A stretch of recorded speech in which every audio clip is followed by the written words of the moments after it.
우리나라의 좋은 소식들만 전해드리는 한국호랑이TV. 구독과 알림 설정 진심으로 감사드립니다.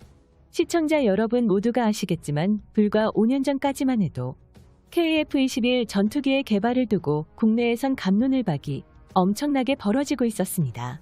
특히 KF-21 전투기의 스텔스 형태인 블록2 개발에 대해 보람의 개발 반대 측 입장에선 개발 자체가 애초에 불가능하다며 KF-21의 도입 수량을 팍 줄이고 그 돈으로 미국산 F-35 전투기를 추가로 구매해야 한다는 말도 안 되는 주장을 펼쳤는데요. 그러나 KF-21 보라매가 현실로 모습을 드러낸 지금의 입장으로 봐선 참으로 어리석은 것이 반대파들의 주장이었습니다. 숲을 보지 않고 나무만 보며 당장의 미국산 전투기 구매에만 몰두했고 그들의 주장이 실제로 영향력까지 있었습니다. 당시 이 때문에 한창 순항 중이던 KF-21 사업 미래에 흑막이 드리워지며 상황이 안 좋게 흘러갔었습니다. 그러나 다행히도 KF-21 전투기 개발 찬성파가 목소리를 드높이면서 개발 예산 삭감이란 최악의 상황이 일어나지 않았습니다. 이처럼 중국과 일본, 북한으로 인한 한반도 주위에 위치한 동북아 정세 불안으로 단 한 대라도 뛰어난 성능의 국산 전술기를 직접 도입해도 모자랄 판국에 KF-21 전투기의 개발 예산으로 F-35를 구매하자는 세력의 주장이 지금 와서 보면 도저히 이해가 가지 않는데요. 사실 그들의 입장에서 보면 KF-21 전투기가 개발조차 못하고 실패할 것이라며 일관된 주장을 펼쳤지만 그러한 추측은 완벽하게 빗나갔고 보라매는 활주시험을 통해 우리나라 국민들에게 크나큰 자부심을 선사했습니다. 이처럼 KF-21 사업은 체계 개발 궤도에 오르기까지 그야말로 파란만장한 시간을 거쳤습니다. 핵심 기술 확보와 예산 관련 문제가 불거져 수차례 위기를 겪었지만 그럼에도 불구하고 한국인의 의지로 일궈낸 강력한 기술적 노하우로 2016년부터 시작해 체계 개발에 착수한 지 불과 6년 만에 KF-21 전투기의 실물이 현실로 등장했는데요. 이런 상황에 가장 땅을 치고 후회하는 건 다름 아닌 미국의 록히드 마틴입니다. 록히드 마틴은 FA-50처럼 한국에 필요했던 기술력을 일부 공유해주면서 KF-21에 관련한 지분을 얻을 기회가 있었는데요. 이제는 전혀 아닙니다. 사실상 쌍발 터보팬 엔진인 G 말고는 보람의 전투기에 간섭할 미국 기업이 아예 없어진 것입니다. 이러한 장점은 해외 수출에 매우 이점이 될 수 있는데요. FA-50 전투기 수출에 제한이 걸린 것과 비교해보면 KF-21 전투기는 들어가는 미국산 부품과 협업하는 방산기업도 없어 진정한 국산 전투기로 불릴 수 있게 되었습니다. 그러나 과거로 돌아가보면 국내 연구진이 밤낮 없이 고생하는 가운데 미국의 눈초리를 피할 수는 없었습니다.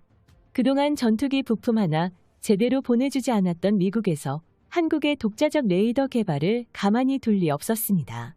한국은 한미동맹으로 미국과 최후방국으로 손꼽히고 있기에 한국의 군사력이 강해지면 미국 입장에서는 주변 적국들을 억제하는 데 더욱 도움이 되기 때문에 매우 좋다고 볼 수 있겠지만 그럼에도 불구하고 여러 핵심 기술 이전을 거부하면서 한국이 무기 소비국으로 남기를 바라고 있는 것이 미국의 본심입니다. 오랜 기간 미국산 전투기를 구매해왔던 한국이었기에 자체적으로 전투기를 개발해낸다면 자신들의 무기 판매국이 줄어들기 때문이고 한국은 미국 무기 시장에서 엄청난 구매 실적을 남긴 충성도 높은 고객 중 하나였습니다. 가장 충성도 높은 고객이 이젠 너희 물건을 쓰지 않을 거라고 말한다면 거부할 수밖에 없겠죠. 하지만 우리 한국은 연막작전 통해 미국 개발의 소나기에서 완전히 벗어날 수 있었습니다.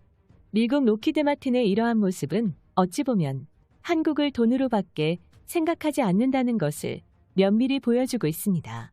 이처럼 미국 록히드 마틴이 한국이 자신들의 오랜 무기 종속국으로 자리 잡았으면 하는 마음에 한국이 전투기를 개발하겠다고 밝히자 곧바로 견제에 들어갔고 특히 록히드 마틴은 한국에게 에이사 레이더 등 전투기의 핵심 기술이라고 불리는 4가지 기술 이전을 거부해왔지만 한국이 미국에게 기술 전수 요청을 한 것은 전투기를 개발하기 위한 일종의 연막작전이었는데요. 사실 록히드 마틴에서 개발한 레이더 기술은 F-22와 F-35에 적용되기 때문에 군사 기밀로 분류되기 때문에 어떻게 보면 기술 전수를 해주지 않는 것이 당연하다고 볼 수 있습니다. 우리 한국은 이 같은 사실을 인지하면서 레이더 개발을 위한 명분을 만들기 위해 연막작전을 사용한 것입니다. 미국은 한국의 레이더 독자 개발을 실패할 것으로 확신하며 한국이 레이더 기술을 개발하는 동안 자신들의 항공 장비들을 한국에게 홍보했는데요. 한국이 자체적인 전투기 개발을 통해 사업이 좌초될 경우 전력의 공백이 생기는 동안 미국산 전투기와 항공 전자장비들을 대량으로 한국에게 판매할 수 있기 때문입니다. 하지만 미국의 예상은 완벽히 빗나가 버렸습니다. 전투기 개발에서 가장 어렵다고 평가받고 있는 A사 레이더를 한국에서 독자 개발하는 데 성공했습니다. 한국형 레이더는 현존하는 전 세계 레이더 중 이렇게까지 스텔스 전투기를 섬세하게 탐지할 수 있는 레이더는 존재하지 않는 것으로 평가되고 있는데요. 질화갈륨을 이용한 지름 30cm 송수신 모듈 2000개로 이루어진 프로토타입의 K-A사 레이더는 200km 거리에서 가상으로 접근하는 적의 전투기 10대를 동시에 추적 가능합니다. 이는 레이더 상황실에 실시간으로 전송되면서 이동 경로와 속도까지 확인할 수 있게 되는데요. 또한 전자광학 표적 추적 장비와 더불어 적외선 추적 장치 등 레이더가 꺼진 상태에서도 표적을 탐색할 수 있습니다. 레이더를 제작한 소재도 굉장히 뛰어나다고 평가받고 있는데요. 레이더에 들어가는 소재는 한국형 레이더 반도체 공법을 이용해 기존 미국의 특허를 완전히 피해가면서 전력 증폭률이나 열전도율이 높아 열에 강하다는 특징을 가지고 있으며 내구성도 40%가량 향상시킬 수 있었는데요. 이것은 미국과 유럽 등 레이더를 개발하기 위해 15년 이상을 소요하면서 개발해낸 것을 한국에서는 개발에 착수한 지 단 4년 만에 이 모든 것을 해낸 쾌거였습니다. 또한 하나시스템의 A사 레이더 안테나 장치와 레오나르도의 신호 처리기 전원 공급기를 결합한 통합 솔루션을 구현해 다양한 기체에 적용할 수 있도록 제품군을 확대해 글로벌 수출 시장을 공동 개척해 나갈 계획인데요.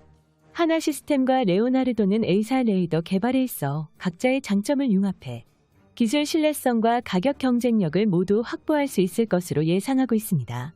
앞으로 6세대급 전투기로 진화함에 따라 스텔스 성능이 더욱 뛰어날 것으로 평가받고 있는데 이를 감지하기 위해서는 전투기 레이더의 성능이 굉장히 중요하다고 평가받고 있습니다.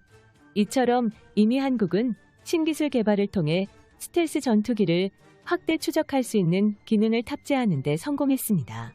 이는 우리 한국이 KF-21을 자체 개발하겠다고 발표한 지 불과 10년 안에 이뤄진 일들입니다.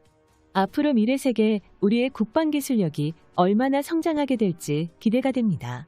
시청자 여러분 영상을 시청해주셔서 감사합니다. 여기까지 봐주셔서 정말로 고맙습니다.